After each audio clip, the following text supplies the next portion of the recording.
আসসালামু আলাইকুম। সবাই কেমন আছেন? আল্লাহর অশেষ রহমতেও আপনাদের দোয়ায় আমরা সবাই ভালো আছি।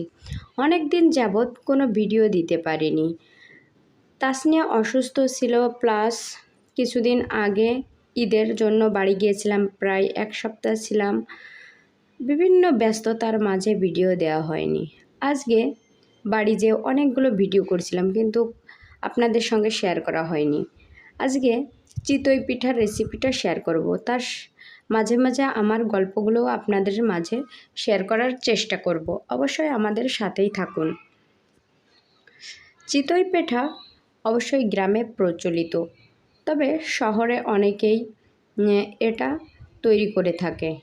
তবে সবার কম বেশি এই পিঠাটা হতে চায় না। আসলে কিছু টেকনিক আছে, যে টেকনিকগুলো ফলো করলে আপনারা খুব সহজে এই চিতই পিঠাটা তৈরি করতে পারবেন।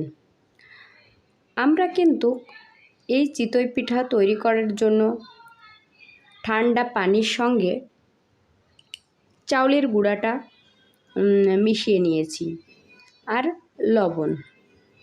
এই তিনটি উপকরণ দিয়েই আমরা এই চিতই পিঠাটা তৈরি করব। তাই আমাদের সাথেই থাকুন। দেখুন, এইভাবে অনবরত হাত দিয়ে আগে গুলিয়ে নিতে হবে, তারপর এইভাবে একটা চামিচ বা ওড়ঙের সাহায্যে এইভাবে অনবরত নাড়তেই হবে। কারণ গ্রামের ভাষায় এটার নাম দেওয়া হয় ওড়ং, কারণ গ্রামে এটাই প্রচলিত। এটা দিয়ে অনেকেই অনেকভাবে ব্যবহার করে। এইভাবে ঘুটে নেবেন। ঘুটে নেওয়ার পর আস্তে আস্তে গোলাটা একদম সুন্দরভাবে ঘনত্ব বুঝতে হবে, কারণ এই ঘনত্ব না বুঝতে পারলে অবশ্যই এই চিতই পিঠাটা সুন্দর হবে না। এবার চিতই পিঠাটা দেয়া হয়ে গেছে। চিতই পিঠাটা কেমন হয়েছে একটু দেখে নিন।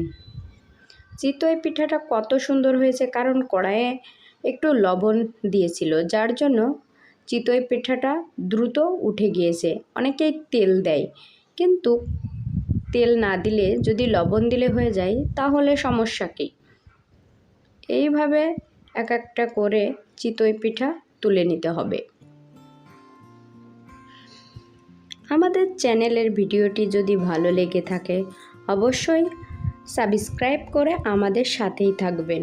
ভালো থাকবেন, সুস্থ থাকবেন এবং আমাদের জন্য দোয়া করবেন। শুভকামনা রইল।